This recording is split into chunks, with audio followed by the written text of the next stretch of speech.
Kaylin Vex stood at the edge of the forest, her eyes fixed on the treetops swaying in the gentle breeze like skeletal fingers grasping for the sky.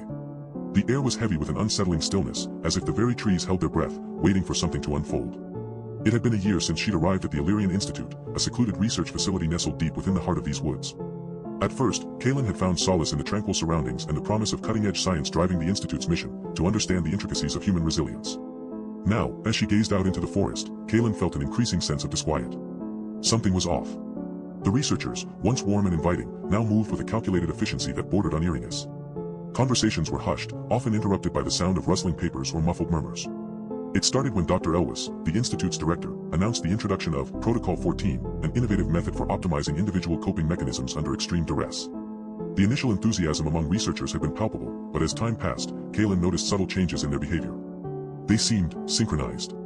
A faint hum emanated from the east wing of the Institute, a sound Kaylin couldn't quite pinpoint. It grew louder, then softer, only to resurface moments later. She turned to leave when she spotted Dr. Elwes walking toward her, his eyes locked on some invisible point beyond her shoulder. "Kaylin," he said, his voice measured and detached. "I require your presence in the East Wing.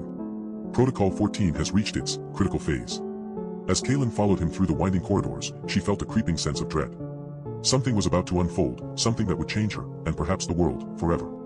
The doors slid open, revealing a room filled with rows of identical pods. Each contained a researcher in stasis, their bodies eerily still. Dr. Elwes gestured toward one pod, where Kaylin saw herself lying, eyes closed, face tranquil. "Protocol 14, he began, his voice dripping with an unsettling calm, is designed to optimize coping mechanisms, by inducing synchronicity among participants." Kaylin's mind reeled as she stared at her own body, now part of the experiment. Dr. Elwes continued, his words a monotone incantation.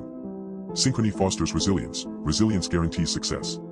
We've calculated your optimal threshold for coping mechanisms, and initiated phase 2. The air seemed to thicken around Kaylin as she realized her fate was sealed. The forest outside, the researchers within, all had become instruments of a mysterious force driving the Elyrian Institute toward an unknown goal. As Dr. Elwes turned to leave, his eyes flicked back to hers, and for an instant, Kaylin thought she saw something there, something that made her question everything. Then it was gone. The room's silence enveloped her once more, as if the very presence of thought had been extinguished.